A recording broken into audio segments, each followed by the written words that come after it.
how do you explain when things don't go as we assume? Or better, how do you explain when others are able to achieve things that seem to defy all of the assumptions? For example, why is Apple so innovative? Year after year after year after year, they're more innovative than all their competition. And yet, they're just a computer company. They're just like everyone else. They have the same access to the same talent, the same agencies, the same consultants, the same media. Then why is it that they seem to have something different? Why is it that Martin Luther King led the civil rights movement? He wasn't the only man who suffered in a pre-civil rights America, and he certainly wasn't the only great orator of the day. Why him?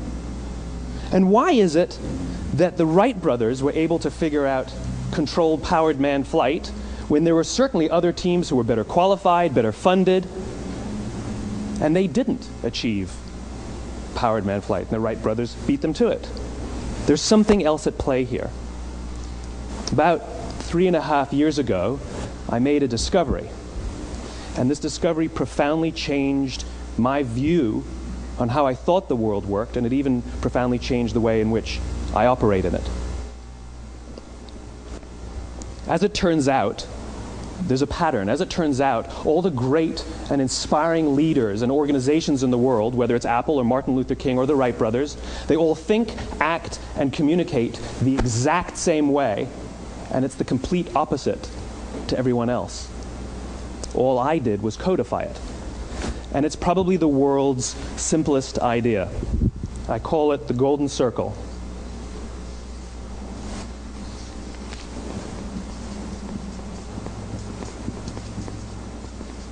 Why, how, what? This little idea explains why some organizations and some leaders are able to inspire where others aren't. Let me define the terms really quickly. Every single person, every single organization on the planet knows what they do, 100%. Some know how they do it, whether you call it your differentiating value proposition or your proprietary process or your USP. But very, very few people or organizations know why they do what they do. And by why, I don't mean to make a profit. That's a result. It's always a result. By why, I mean what's your purpose? What's your cause? What's your belief? Why does your organization exist? Why do you get out of bed in the morning? And why should anyone care? Well, as a result, the way we think, the way we act, the way we communicate is from the outside in. It's obvious. We go from the clearest thing to the fuzziest thing. But the inspired leaders and the inspired organizations, regardless of their size, regardless of their industry, all think, act, and communicate from the inside out. Let me give you an example. I use Apple because they're easy to understand and everybody gets it. If Apple were like everyone else, a marketing message from them might sound like this. We make great computers. They're beautifully designed, simple to use, and user-friendly. Want to buy one? Meh. And that's how most of us communicate. That's how most marketing is done, that's how most sales is done, and that's how most of us communicate interpersonally. We say what we do, we say how we're different or how we're better, and we expect some sort of behavior, a purchase, a vote, something like that. Here's our new law firm. We have the best lawyers with the biggest clients. We have, we always perform for our clients, do business with us. Here's our new car. It gets great gas mileage. It has, leather seats. Buy our car. But it's uninspiring. Here's how Apple actually communicates. Everything we do, we believe in challenging the status quo. We believe in thinking differently. The way we challenge the status quo is by making our products beautifully designed, simple to use, and user-friendly. We just happen to make great computers. Want to buy one? Totally different, right? You're ready to buy a computer from me. All I did was reverse the order of the information. What it proves to us is that people don't buy what you do, people buy why you do it. People don't buy what you do, they buy why you do it. This explains why every single person in this room is perfectly comfortable buying a computer from Apple. But we're also perfectly comfortable buying an MP3 player from Apple, or a phone from Apple, or a DVR from Apple. But as I said before, Apple's just a computer company. There's nothing that distinguishes them structurally from any of their competitors. Their competitors are all equally qualified to make all of these products. In fact, they tried. A few years ago, Gateway came out with flat-screen TVs. They're eminently qualified to make flat-screen TVs. They've been making flat-screen monitors for years. Nobody bought one.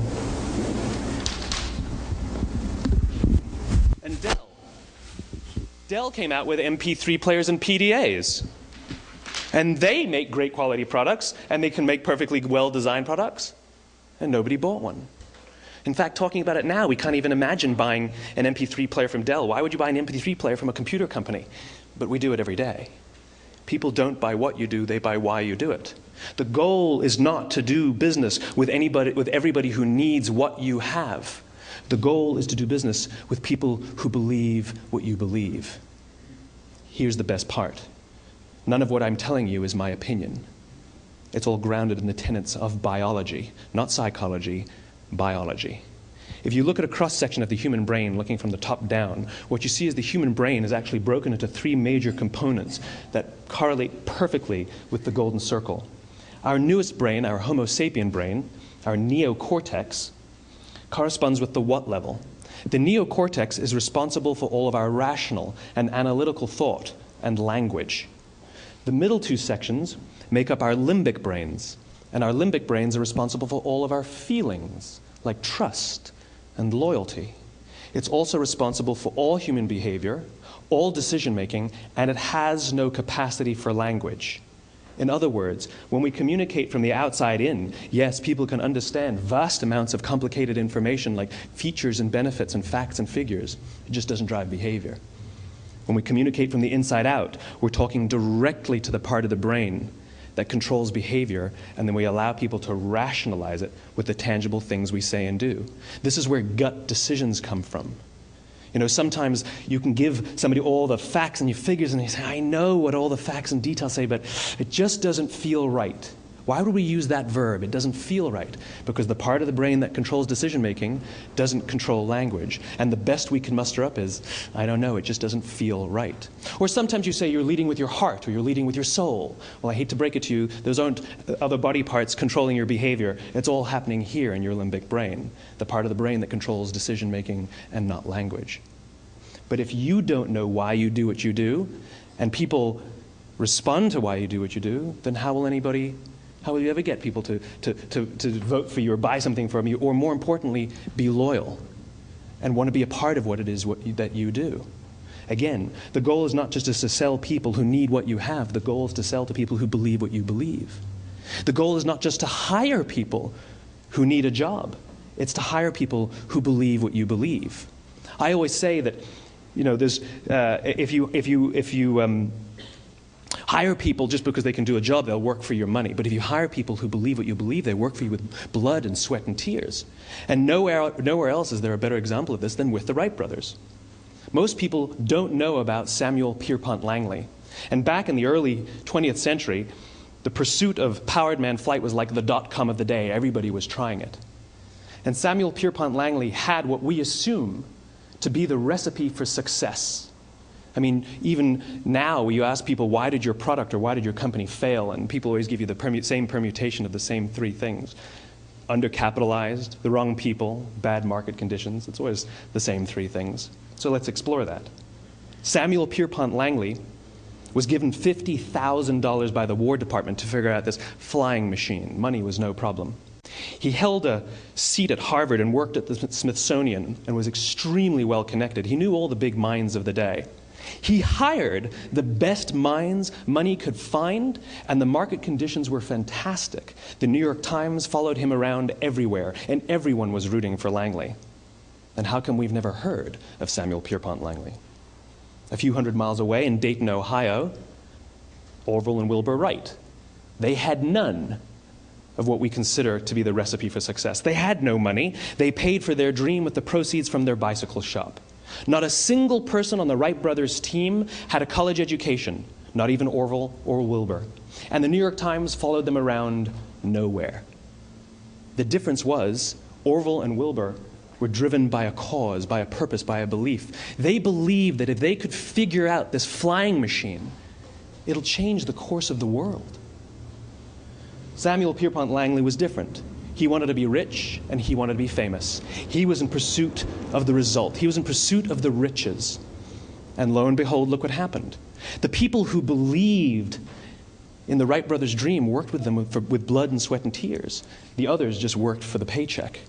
And they tell stories of how every time the Wright brothers went out, they would have to take 5 sets of parts because that's how many times they would crash before they came in for supper. And eventually, on December 17th, 1903, the Wright brothers took flight. And no one was there to even experience it. We found out about it a few days later.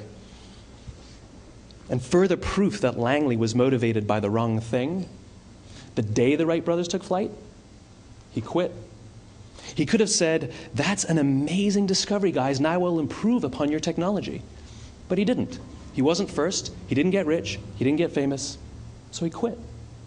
People don't buy what you do, they buy why you do it. And if you talk about what you believe, you will attract those who believe what you believe. Well, why is it important to attract those who believe what you believe? Something called the law of diffusion of innovation. And if you don't know the law, you definitely know the terminology. The first 2.5% of our population are our innovators. The next 13.5% of our population are our early adopters. The next 34% are your early majority, your late majority, and your laggards.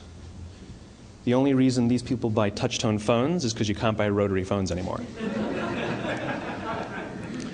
We all sit at various places at various times on the scale, but what the law of diffusion of innovation tells us is that if you want mass market success or mass market acceptance of an idea, you cannot have it until you achieve this tipping point between 15 and 18% market penetration, and then the system tips. And I love asking businesses, what's your conversion on new business? And they love to tell you, oh, it's about 10% proudly. Well, you can trip over 10% of the customers. We all have about 10% who just get it. That's how we describe them, right? That's like that gut feeling, oh, they just get it. The problem is, how do you find the ones that just get it before you're doing business with them versus the ones who don't get it? So it's this here, this little gap, that you have to close, as Geoffrey Moore calls it, crossing the chasm. Because you see, the early majority will not try something until someone else has tried it first. And these guys, the innovators and the early adopters, they're comfortable making those gut decisions. They're more comfortable making those intuitive decisions that are driven by what they believe about the world and not just what product is available. These are the people who stood online for 6 hours to buy an iPhone when they first came out, when you could have just walked into the store the next week and bought one off the shelf. These are the people who spent $40,000 on flat-screen TVs when they first came out, even though the technology was substandard. And by the way, they didn't do it because the technology was so great. They did it for themselves. It's because they wanted to be first. People don't buy what you do, they buy why you do it. And what you do simply proves what you believe. In fact, people will do the things that prove what they believe. The reason that person bought the iPhone in the first 6 hours, or stood in line for 6 hours, was because of what they believed about the world and how they wanted everybody to see them. They were first. People don't buy what you do, they buy why you do it. So let me give you a famous example, a famous failure and a famous success of the law of diffusion of innovation. First, the famous failure. It's a commercial example. As we said before a second ago, the recipe for success is money and the right people and the right marketing conditions, right? You should have success then. Look at TiVo. From the time TiVo came out about 8 or 9 years ago to this current day, they are the single highest quality product on the market. Hands down, there is no dispute. They were extremely well funded. Market conditions were fantastic. I mean, we use TiVo as a verb. I TiVo stuff on my piece of junk Time Warner DVR all the time. But TiVo is a commercial failure. They've never made money. And when they went IPO, their stock was at about $30 or $40 and then plummeted, and it's never traded above 10. In fact, I don't think it's even traded above 6, except for a couple of little spikes. Because you see, when TiVo launched their product, they told us all what they had. They said, we have a product that pauses live TV, skips commercials, rewinds live TV, and memorizes your viewing habits without you even asking. And the cynical majority said, we don't believe you, we don't need it, we don't like it, you're scaring us. What if they had said, if you're the kind of person who likes to have total control over every aspect of your life, boy, do we have a product for you. It pauses live TV, skips commercials, memorizes your viewing habits, etc., etc. People don't buy what you do, they buy why you do it, and what you do simply serves as the proof of what you believe. Now let me give you a successful example of the law of diffusion of innovation. In the summer of 1963, 250,000 people showed up on the Mall in Washington to hear Dr. King speak. They sent out no invitations, and there was no website to check the date. How do you do that? Well, Dr. King wasn't the only man in America who was a great orator. He wasn't the only man in America who suffered in a pre-civil rights America. In fact, some of his ideas were bad. But he had a gift.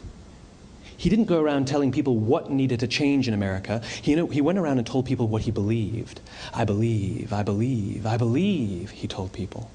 And people who believed what he believed took his cause and they made it their own, and they told people.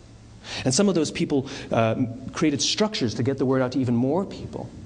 And lo and behold, 250,000 people showed up on the right day, on the right time to hear him speak. How many of them showed up for him? 0. They showed up for themselves. It's what they believed about America that got them to travel on a bus for 8 hours to stand in the sun in Washington in the middle of August. It's what they believed, and it wasn't about black versus white. 25% of the audience was white. Dr. King believed that there are 2 types of laws in this world, those that are made by a higher authority and those that are made by man. And not until all the laws that are made by man are consistent with the laws that are made by the higher authority will we live in a just world. It just so happens that the civil rights movement was the perfect thing to help him bring his cause to life. We followed not for him, but for ourselves. And by the way, he gave the I have a dream speech, not the I have a plan speech. Listen to politicians now with their comprehensive 12-point plans. They're not inspiring anybody. Because there are leaders and there are those who lead. Leaders hold a position of power or authority, but those who lead inspire us. Whether they're individuals or organizations, we follow those who lead not because we have to, but because we want to.